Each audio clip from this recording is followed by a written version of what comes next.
पर आक्रमण कर दिया। अभिमन्यु वीरगति को प्राप्त हुए। उत्तरा उस समय गर्भवती थी।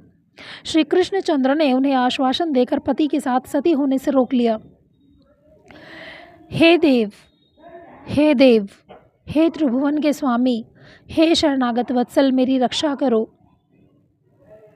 यह प्रज्वलित बाण मेरी ओर आ रहा है। भले ही यह मेरा विनाश कर दे, किंतु मेरे उदर में स्वामी का जो एकमात्र उपहार मेरे पास है वो सुरक्षित करिए। ये शब्द थे उत्तरा के। जब अश्वत्थामा ने ब्रह्मास्त्र छोड़ दिया था, अश्वत्थामा बहुत ही ज़्यादा झुंझला चुके थे पांडवों से अपनी हार पर, और उनके पास और कोई चारा नहीं बचा। तो उन्होंने सोचा कि पांडवों के वंश को ख़त्म करने के लिए उत्तरा के गर्भ में जो पांडवों का वंशज है उसी को समाप्त कर दिया जाए। इसी उद्देश्य से जो अश्वत्थामा थे उन्होंने ब्रह्मास्त्र उत्तरा के गर्भ की ओर छोड़ा।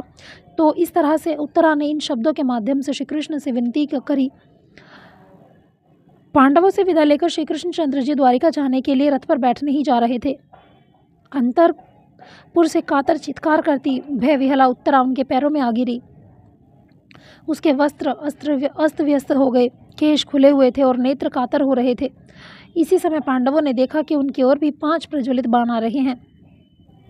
मत डरो, मत डरो, ऐसा कहकर चक्रपाणि ने चक्र उठाया और पांडवों की ओर आते हुए बाणों को शांत कर दिया। सूक्ष्म रूप से उत्तरा के गर्भ में प्रविष्ट होकर उन्होंने शिशु की रक्षा भी की। अश्वत्थामा ने जब द्रौपदी के 5 पुत्रों को मार डाला तथा शिविर में अग्नि लगाकर वह भाग गया, तब प्रातः अर्जुन उसे पकड़ लाए। यद्यपि वह वध्य था, किंतु पांचाली ने उसे मुक्त कर दिया। उसकी शिरस्थ मणि छीनकर अर्जुन ने उसे निकाल दिया। कृतज्ञ होने के बदले अश्वत्थामा ने अपमान का अनुभव किया। उसने पांडवों के वंश का उन्मूलन करने का संकल्प करके यह ब्रह्मास्त्र प्रयुक्त किया। जब तक उत्तरा के बालक का नाश न हो जाए तब तक उसे चैन कहाँ थी। लेकिन उत्तरा के बालक को सुरक्षित रखना श्री कृष्ण का दायित्व था, इसलिए उन्होंने अपना द्वारिका जाना स्थगित कर दिया। अश्वत्थामा ने जिस ब्रह्मास्त्र का उपयोग गर्भ में शिशु को मारने के लिए किया था, श्री कृष्ण ने गर्भ में शिशु के चारों ओर गदा घुमाते हुए अस्त्र के प्रभाव को दूर रखा, किंतु उत्पन्न होते ही बालक अस्त्र प्रभाव से जीवनहीन सा हो गया।